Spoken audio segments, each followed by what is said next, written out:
सोमा शंकर वनमने, गाव लक्ष्मी दैवडी, तालुका मंगळवेढा. सर्वसाधारण आम्ही कलंगडीची लागण जवळजवळ 4 वर्षे करतो.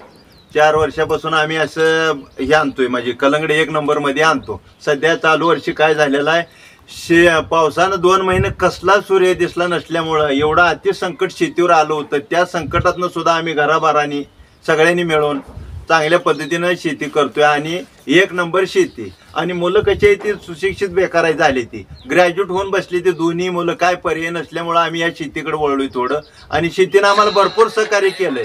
मी 37 वर्षी वन खात्यात नोकरी केली, मला 20 लाख मिळालं नाहीत, पण ह्या कलंगडी नादात गेली 4 वर्षी मी काम ही करतोय शेती. तर आम्हाला क्षीरसागर साहेब रोपवाटिकेने भरपूर सहकार्य केलंय. त्यांनी त्यावेळेस आम्हाला इथं येऊन 8 दिवसाला सहकार्य करून हे औषध वापरा ते वापरा, त्यांचंही मार्गदर्शन आम्हाला चांगलंच लाभलेलं आहे. त्यामुळं आम्ही चांगल्या पद्धतीने शेती करतो. आणि केली तर शेती अशा पद्धतीने केली तर शेतकरी नोकरी करायची गरज नाही. सुशिक्षित बेकाराला 10 ते 15 हजार रुपयापेक्षा काय नाही. आम्ही आता 2 महिन्यात 50 दिवसात आमचं कलंगडी निघाली, 5-6 किलो कलंगड झालंय माझं. अजून मी 4 दिवस ठेवलं तर किलोभर 1.5 किलो वाढल, एवढी आमची करणे. अशा वातावरणात सुद्धा आम्ही असा माल आणू शकतो. हा प्लॉट मागा हिरवा गार आहे, अजून आज प्लॉट जायला पाहिजे, पण तरी सुद्धा असल्या दिवसात आम्ही पालावर कशी सांभाळले बघा, त्याची कोथमिरी सारखी पालावर सांभाळले. कारण कष्ट करायचे आमच्यात दानत आहे भरपूर. आम्ही कष्ट रात्र अहोरात्र असू द्या, दिवस असू, प्रसंग वाटला तिथं आम्ही रात्र सुद्धा भेट नाही. कारण आता पर्याय राहिला नाही. ह्या पिढीला काय द्यायचं आता, बसून खाणे कुठं तर ही करत फिरण्यापेक्षा आपली शेती आहे. 8, 5, 6, 7, 8 एकर करतो आपली शेती, व्यवस्थित आहे. वरीसभर व्यवस्थित चालतात आहे. पिकनिकला का अजून कलंगडीच करायची आणि त्या पद्धतीनं आपलं चालू आहे आमचं. सुरुवातीला मशागतीला वगैरे कसं काय केलं? मशागतीला आम्ही शेणखत भरपूर वापरतो. अगदी शिळी जा, मेंढी जा, तुमच्या खिलार गाय जा, कुठं असेल त्यातनं आधी होरट्यासारखा शेणखत आणतो. मशागत 2 वेळा नांगर करतो, पुन्हा धुणतो, पुन्हा फनाट पाळी रोटर, पुन्हा कट्ट सोडून बारीक खत करून आम्ही बारीक बुकटी सोडतो खताची. 3री गोष्ट, आम्ही प्रत्येक ह्याच्यात बकरी बसवतो. प्रत्येक वर्षी प्रत्येक प्लॉटला एकरात 5-6 दिवस 500-600 मेंढी बसवायची. ह्याच्या मुतारीमुळं आम्ही हे करतोय. आम्ही तुमचं ह्याचं खत वर खत किंवा हे अजिबात वापरत नाही. शेण खतावरून ह्याच्यावरच आमचं हे कलिंगड आहे. अजिबात आम्हाला ती पैसे खर्चायचं किंवा हे खर्चायचं ह्याचं हे नाही. कुठं स्लरी कर, कुठं काय कर, मुतारीपासून असलं त्याला सोडून शेण खताची करून आम्ही हे सध्या पीक आणतो. कलिंगडाचं वाण कुठल्या बेसवर निवडलं तुम्ही? कलंगड्याचा वाण बेसवर म्हणजे आम्ही बाहेर बघायला गेलो होतो. कुपसिंग या ठिकाणी होतं, त्यांनी असा मेळावा घेतला होता आणि तिथं ही वाण आम्हाला बघायला मिळालं. थोडं कॅप्सूल वाटलं, मोठं वाटलं, म्हणून आम्ही ही वाणाची पसंती केली. आणि आमचे क्षीरसागर रोपवाटिका मालक त्यांच्याकडे आम्ही याची 18 वर्षाला 5 वर्ष देतो. त्यांनी आम्हाला मार्गदर्शन चांगला ठीक आहे म्हणून आता 2 ते 3 पीक आहे. 1 नंबरचा ह्याला होता आहे. रोप लागवड करताना काय काय काळजी घ्यायला लागते जरा नवीन शेतकऱ्यांना सांगा जरा. रोप का लागवड करताना काय थोडं आपण जबाबदारीनं मल्चिंग हातरायची. ड्रीप हातरून मल्चिंग हातरून 1 दिवस पाणी सोडायचं, ट्रेंचेस कट्टे गार करायचं. गार करून पुन्हा रोपं लावायची. रोपाची मागणं आपण पूर्ण काळजी घ्यायची. लेबरच्या मागे लेबर आपली नसते ती, त्यामुळे वाकडे तिकडे लावायचं नाही, काय नाही. अगदी बरोबर बिदीत गोल रोप बसलं पाहिजे. आणि त्याला पुन्हा लगेच आळवणी द्यायची. 1, 2, 3 आळवणी दिले का पुन्हा मग काय असेल ती तुमचा एखादा डोस द्यायचा आणि ती पुन्हा त्याचा विषय संपला. 8-10 दिवस त्याला काय करायचं नाही. 1 दिवस आड पाणी अर्धा तास चालवायचं. त्याची क्वालिटी बघून जतोर आपलं सेटिंग होत नाही ततोर पाणी आपण व्यवस्थित वापरायचं.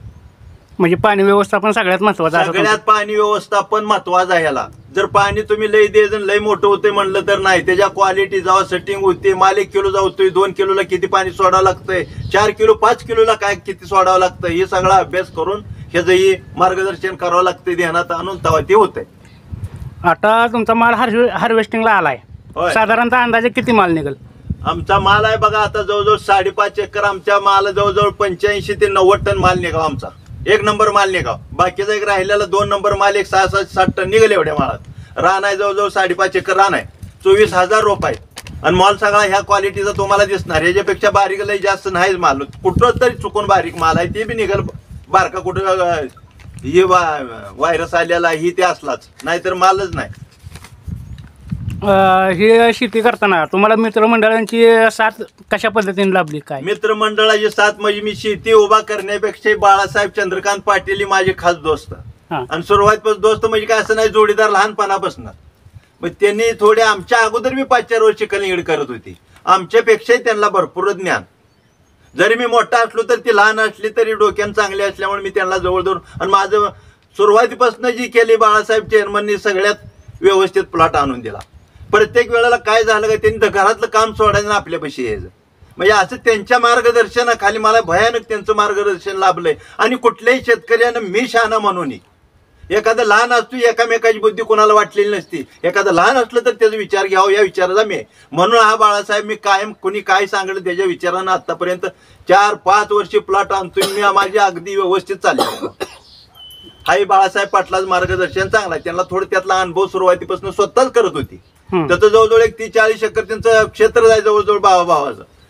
त्यांच्या मार्गदर्शनाखाली मी मिरची लावत होतो. तसं हिरवी लांबडी मिरची लावत होतो. ती बंद केलं. ही म्हणली करा तुम्ही 50 दिवसात फळ निघून जाते कशाला आबदता म्हणून ती सुद्धा अजून मिरची आहे. मिरची सुद्धा चांगलीच पण ही सुद्धा चांगला आहे. त्यामुळे ह्यांचं मला मार्गदर्शन 1 नंबरनं लाभलंय. आणि मी ह्यांना विचारल्याशिवाय मला जरी कळलं तरी मी काय करत नाही. साधे काय टाळत हे करायचं आलं तरी सुद्धा काय करत नाही. विचारल्याशिवाय काय नाही. ह्यात तुम्हाला वनराई रोपवाटिकेचं कशा प्रकारे सहकार्य लाभलं आजपर्यंत? वनराई रोपवाटिकेचं तर आमच्या सगळ्यापेक्षा आमच्या कष्टापेक्षाही त्यांचं सहकार्य आम्हाला चांगलं आहे. 1 नंबरनं म्हणजे येणे व्हिजिट देणे, रोपाची काळजी घेणे. रोप जर कुठं काय वाटलं किंवा काय झालं तर तडा बोलून अगदी तुम्ही असं केलंय तसं केलंय तुम्हाला कळत नाही मग तुम्ही असं घरात बसचाल हे करताल अगदी घरच्यासारखं सगळ्याला हे करून कामाला लावून ज्या त्यावेळी ते झालंच पाहिजे केलंच पाहिजे. जवळ पैसे असलं नसलं रोपं लावायची ऑर्डर दिली का नसू द्या टाकली रोपं 50,000 60 लाख रुपये त्यांचं आमच्या अंगावर असलं तरी सुद्धा त्यांनी म्हणले नाहीत कधी आमचं पैसे तुमच्याकडे आता नाही तर रोपं दुकानदार ऑर्डर दे असले काय सुद्धा. भयानक त्या माणसाचं तर आम्हाला सहकार्य येऊन वेळोवेळी बघणार. आता मला 3 एकर त्यांनी मिरची लावायला सांगितली. आता लावली मी जुरी मिरची. इकडे एकदा जरा वळूया म्हटलं आपण गाडी चालू करू. जवळजवळ इथं आमच्या गावात 1 लाख रोपं आता त्यांची येणार आहे ती मिरचीची. आणि टमाटे तर काय इथं गावात 50-50 हजार 4 महिन्याला 2 महिन्याला सारखं रोप आहे. गावाला आमच्या भरपूर लहान मूल सुद्धा त्यांना दहिवडीत ओळखतं. एवढं माहिती त्यांचा स्वभाव आहे चांगला आहे. त्यांचं काम चांगलं आहे. एवढ्या लांबनं सुद्धा प्रत्येक प्लॉटला ते 8 दिवसाला व्हिजिट देतात. त्यांचा तर आमच्या सगळ्यापेक्षा आमच्या कष्टापेक्षा त्यांचा उपकार जास्त आहे त्या प्लॉट आणायला सुद्धा. रोपाची क्वालिटी वगैरे कसं काय वाटलं तुम्हाला? 1 नंबरनं क्वालिटी असते. आणतानाच रोप ती 1 नंबर क्वालिटीनंच रोपं देतात. आम्ही सुद्धा त्यांची चॉईस काच मान्य केली आहे. तर आम्ही सुद्धा बाहेरच्या अगोदर रोपं आणायचो वेगळी किंवा टमाटे आण वांगी आण पुन्हा मिरची आण पुन्हा कलिंगड आण पण ती काय उपयोगाची नव्हती. यांची क्वालिटी यांच्या रोप ज्या रोपाला तेच राहतंय आपल्याला ती तेच शेवटपत्र टिकायची एवढी हमी घेते ती तेच राहिलं तरच ते आमच्या संग व्यवस्थित बोलते. एवढ्या स्वभावात ती तसे त्यांच्या स्वभावाचा आम्हाला भरपूर फायदा झाला आहे. त्यांच्या कामाची पद्धत चांगली आहे. रोप चांगल्या पद्धतीने देणार. कुठं वांद नाही कोणासंग काय नाही. व्हिजिट देऊन प्रत्येकाला मार्गदर्शन. नवीन असला तर त्याला जाऊन 2-3 वेळा व्हिजिट. आता एक नवीन पट टाकला आमच्या जलगिरी 8 नावाने तर ते 3 हेल्पट झालेत बघा. 1 महिना सुद्धा नाही. म्हणजे जबरदस्त म्हणजे काळजी भयानक आहे. तुम्ही सांगितलं की बाळासाहेबांनी तुम्हाला मदत केली भरपूर. बाळासाहेबांना असं विचारायचं आहे तुमचा काय अनुभव आहे? कलिंगड्यात हां कलिंगड्यात आपण करतच होतो अगोदर. हां 1 नंबर मेलोडी जी जात आहे आमच्यात कमीत कमी 7-7 किलोपर्यंत गेलती. त्यामुळं आम्ही जे रोपं टाकतोय क्षीरसागर शिवाय दुसरीकडे रोपच टाकत नाही.